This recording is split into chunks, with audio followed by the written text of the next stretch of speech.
Mr. Moratinos, welcome to our program. We do know that you have very busy schedule, and thank you for your time. I appreciate it. Thank you for having me. And the Global Summit of Religious Leaders in Baku is held under the slogan World Religions for Green Planet. And many would say that this summit is an example of soft power in action. I mean, bringing together religious leaders to address climate changes through influence rather than enforcement. And how important is the role of soft power in the context of tackling global challenges like climate change? Well, it's fundamental. I think it's one of the great achievements of Azerbaijan leadership for convening COP-29. I think the President Aliyev and his leadership has understood perfectly that they want to have a successful meeting. He has to collect the whole stakeholders. It's not only the scientific, it's not only the members of different governments, it's not only the NGOs that are working for, the green action and plan of action for fighting climate change, but also the conscience of the people. And what is the conscience? What is the ethic? What are the values? What are the principles? I think the spiritual leaders, religious leaders are the ones who can conduct and guide. 80% of the international population has faith. I said that in my speech yesterday. So you cannot ignore spirituality. You can identify what are the main challenges in terms of scientific research. But if the men and women, they don't have the reference, what for? Because we can save the planet, but what we are going to be ourselves. So what is the relation being between humanity and the planet? And I think the link can be, a link that has been, based on this ethic and spiritual contribution of the religious leaders. Mr. Moratinos, given your experience with United Nations Alliance of Civilizations, how does this summit align with UNAOC's goals of fostering intercultural, interfaith dialogue for global peace? I think the United Nations Alliance of Civilization, we have already practically 20 years since we launched it in September 2004 with the speech of President Zapatero and then joined by President Erdogan engagement, has demonstrated that we are living in a world where, intercultural, interreligious dialogue is fundamental. And that we didn't address this part of the ethics, as I was telling you at the beginning, my first question. It's difficult to create a better world. I said this yesterday that here in Baku we are going to save the planet, or try to save the planet, but then when we will have the 10 Global Forum in Lisbon, in Cascais, at the end of the month, we will try to save humanity. So the alliance fit perfectly in the, I would say, the plan, the vision, the strategy of President Aliyev. I think he understood that without having this common action together, respecting each other, understanding the other, trying to build together a new common agenda, it would not be possible to live in this one humanity that what we are today. You have already mentioned the significance of spiritual, let's say, world. And what role do you believe that religious leaders can play in raising awareness or mobilizing communities to address the challenges, the main challenges of the world?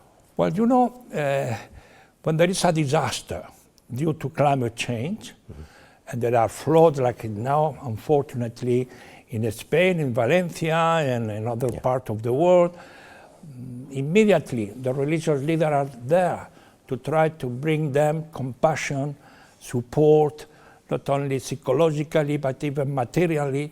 So the leaders of the religions are much more close to the people.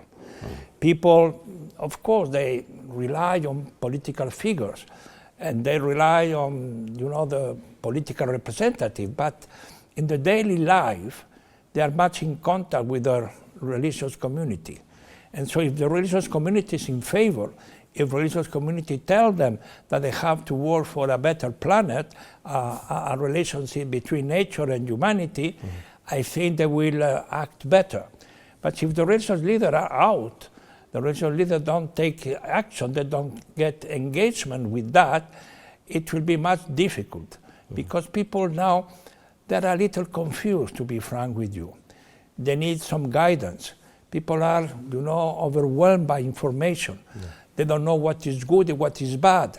They don't trust the politician. At least in Western countries now, people are disengaging with the political class. So they need other references. And one references come from the religious leaders. And I think if we mobilize them, they will be much more, I would say, able to transmit this need for action that's absolutely necessary. What progress have you observed in recent years when it comes to interfaith efforts to tackle such issues? And what are the most urgent next, let's say, steps? I've been already practically 6 years as High Representative of United Nations Alliance for Civilization. And I remember my first year I attended many religious leader conferences. They were good. I mean, all kind of faith, confession, Christian, Jewish, Muslims, Buddhist, they were together. But there was a kind of, let's say, listen to each other, and then after the conference going to their own jurisdiction, and forget about this common agenda.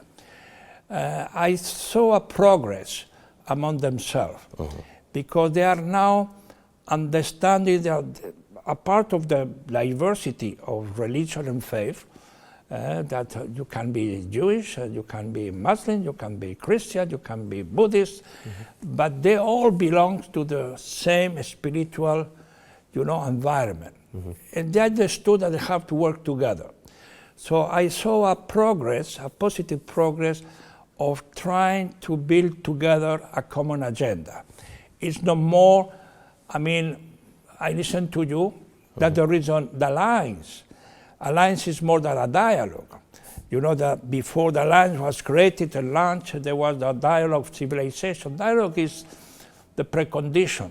You have to listen to each other, but it's not enough. If after yesterday and today, all these religious leaders are talking and expressing themselves, but then they will not a joint declaration where they commit themselves, they make an alliance to work for a green planet, it will be not a success. But I hope, and I'm sure it's happening, that today the religious, even if they are different, they are confronting a certain moment, they understood that they have to work together.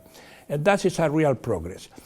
And it's a real progress not only at the top of the hierarchy of the different religions. Of course, the great personalities understand the need for dialogue, His Holiness the Pope, Grand Imam Al-Azhar, they are talking to each other, they're engaging together, but the most important are the young religious leaders, the people who go to the church, who go to the mosque, who go to the synagogue. The young religious leaders have to understand that they have a common agenda, and that will create a better world. Mr. Moratinos, thank you very much for your time. We appreciate it. Thank you very much. It was a pleasure to be with you. Thank you. Thank you.